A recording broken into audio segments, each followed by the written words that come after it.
Hi, I just wanted to talk today about three colors that I use a lot in landscapes. Um, First one is this quinacridone gold. This one is by Holbein, but you can use any other brand. Perilyn brown, Winsor & Newton, but you can use any other brand. And Perilyn green, also Winsor & Newton, but again, you can use any other brand. Any professional brand will have really nice color. You will have really nice results with the same colors. Okay, I don't know if maybe there's a brand that doesn't have them, but normally these are quite common colors, so you can find them normally in every brand.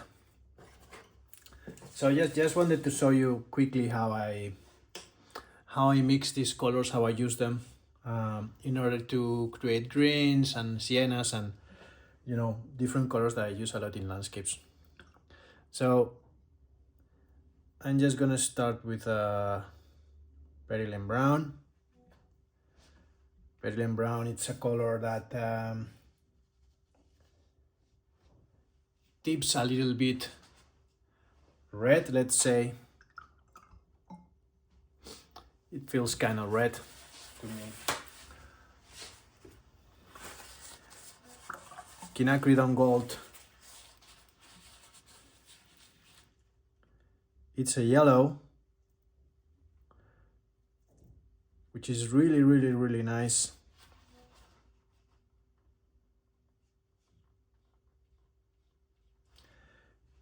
It feels a little bit like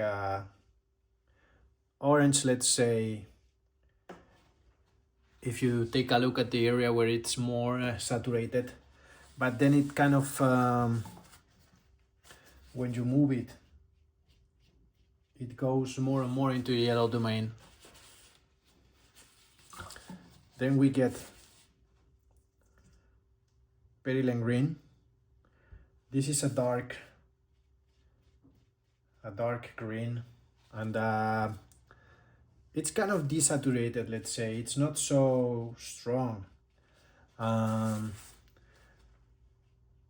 mean, it's not so strong in, let's say, in a color saturation. It kind of goes a little bit into the gray domain, let's say. It's kind of like a gray that tips green. Not exactly like that, but it's not a saturated green. But you can use these three colors and mix them in many ways. For example, if you want to build sienas, you can get some quinacridone gold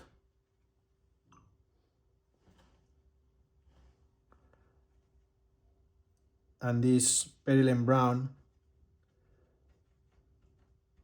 and you can build a sienna with them. It's just a matter of how many gold and how many Perilyn you put into the mix. If you put more Perilyn brown in the mix,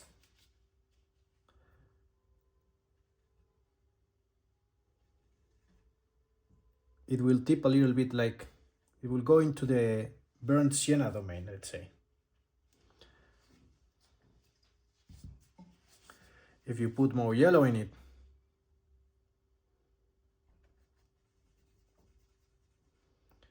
you are more into the sienna domain. So you can just build a really nice and large range of sienas, different kind of sienas, just by mixing these two in different proportions, different intensities.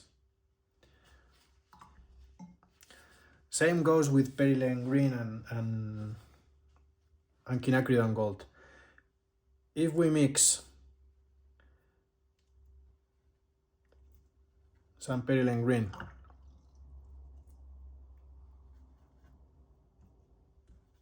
with some gold, we can get a really nice range of greens, from kind of like an olive green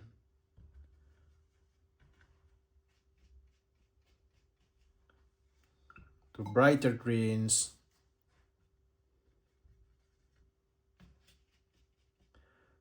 to darker greens. It depends on what you need in each moment, right?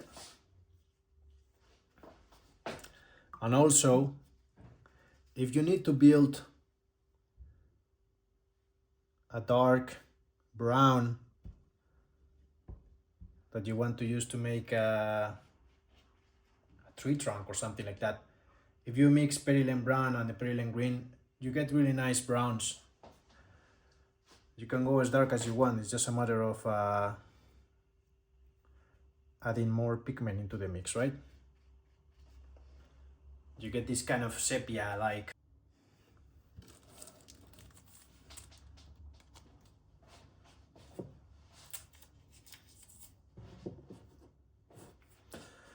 Now I'm gonna use those three colors to just create a quick landscape so you can see what I'm talking about. I'm just going to add a sky. This is just a quick example, right? It's not, we're not trying to make the best landscape in the world here, just to show how flexible these colors are.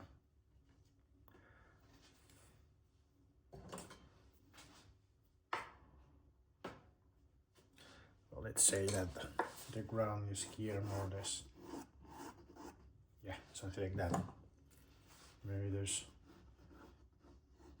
a mountain here, and that's it.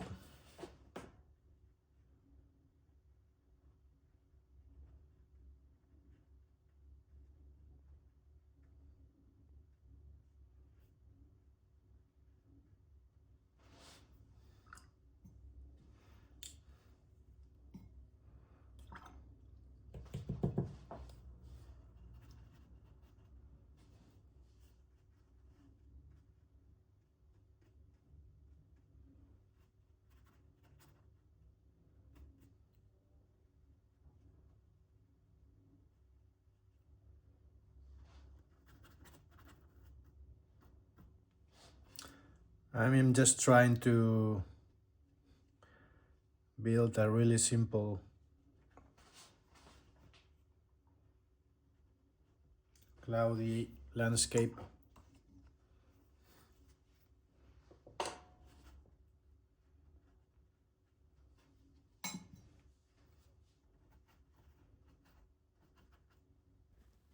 So I use some cobalt blue in order to make what will be the sky, and I'm leaving some white to suggest the idea of a cloud, and then I'm just adding a little bit of shadows to those clouds just by using the same blue mixed with a little bit of lavender, a little bit of sienna, burnt sienna, and then you get this kind of gray.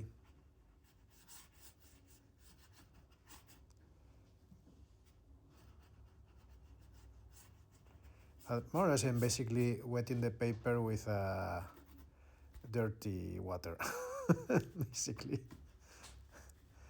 But it's okay. We're gonna go now with some lavender.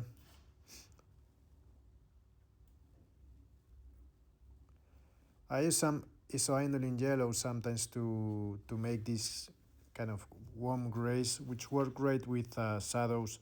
If you mix isoanilene yellow with any blue, and if you will have this kind of gray, which is warm, and I'm mixing it with lavender in order to give it a little bit of opacity, let's say. And I use more lavender as I go down because I want this part to be a little bit colder. I'm gonna leave the left, let's say, darker, and the right a little bit lighter, and then I will play with that in order to build contrast with the trees afterwards.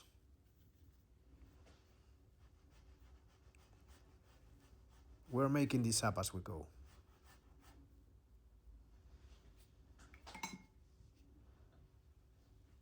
You will see how the landscape suddenly works when we incorporate the green in beneath. All right.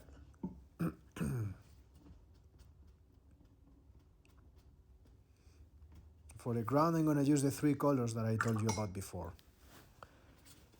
We already made a mixture of quinacridone gold and some perylene green before.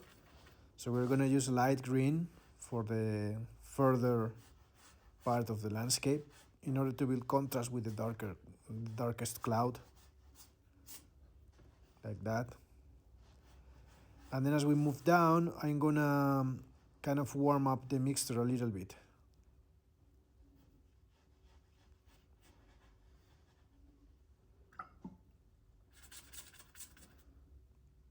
Now we use a little bit of the green that we had left before, but we add more perylene brown into the mixture, and it immediately warms up. And I make these variations. I make it warmer as it's closer to us, in order to give some depth to the painting.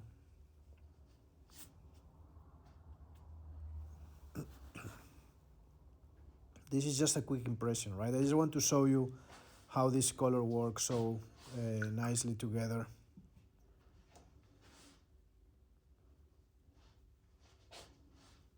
Now we're going to start placing some trees. So we use the same perylene green as before. And I'm going to add some perylene brown into the mix in order to darken it a little bit. I don't want to lose the green, but I just want to darken it a little bit. As I told you, we're going to build contrast. The clouds are really light in this area. So if I use a dark mixture of greens, we're going to build a beautiful contrast here, and that's what I want.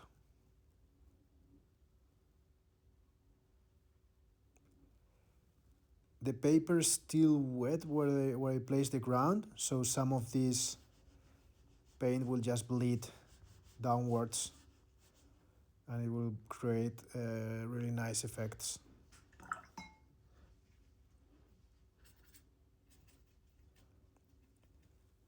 Now for the left side, I am placing some kind of like a burnt sienna and a little bit of green that we mixed before. So there's a little bit of quinacridone gold, a little bit of perylene green, and a little bit of perylene brown.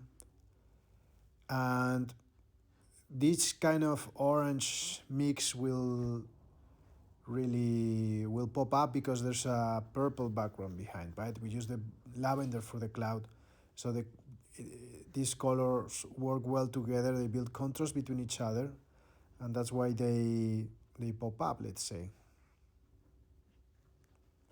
Now yet another mixture of green. We're playing with all the different greens and oranges that we watched before that we can use. That's the idea. It's to use the whole package of alternative and play with them, right?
Now I'm just adding some directional lines, playing with the darkest mixture that we had before, just to give some, let's say, directionality. No, I make these lines and I point towards the focal points of the painting, and it's a way to draw the eye where I want to, right? Then I will add some texture using the mixture of perylene brown and quinacridone gold. This is kind of like a burnt sienna, I'm using a really dry brush right now, just to give some texture. And that's it. I mean, we could play a little bit more, but what I wanted to show you, I think it's already here.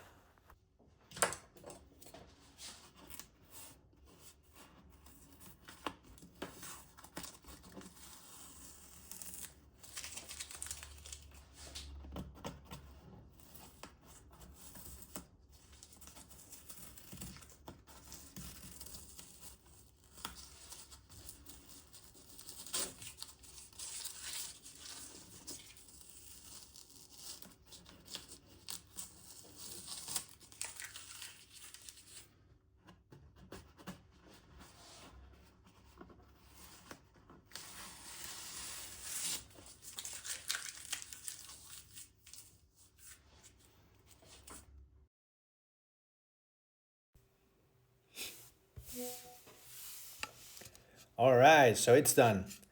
Um, this is just something that we made up as an example to show the colors that we could use. Let's summarize what we just did. Just by using the mixture of these three colors that I told you, we leave the sky apart, okay? We use different colors on that, but for this part of the painting, I use a mixture of quinacridone gold and the perylene green in order to create this, let's say, color mixture of green. And then once I moved down, I kind of warmed up the mixture a little bit. I started mixing quinacridone gold and perylene brown in order to make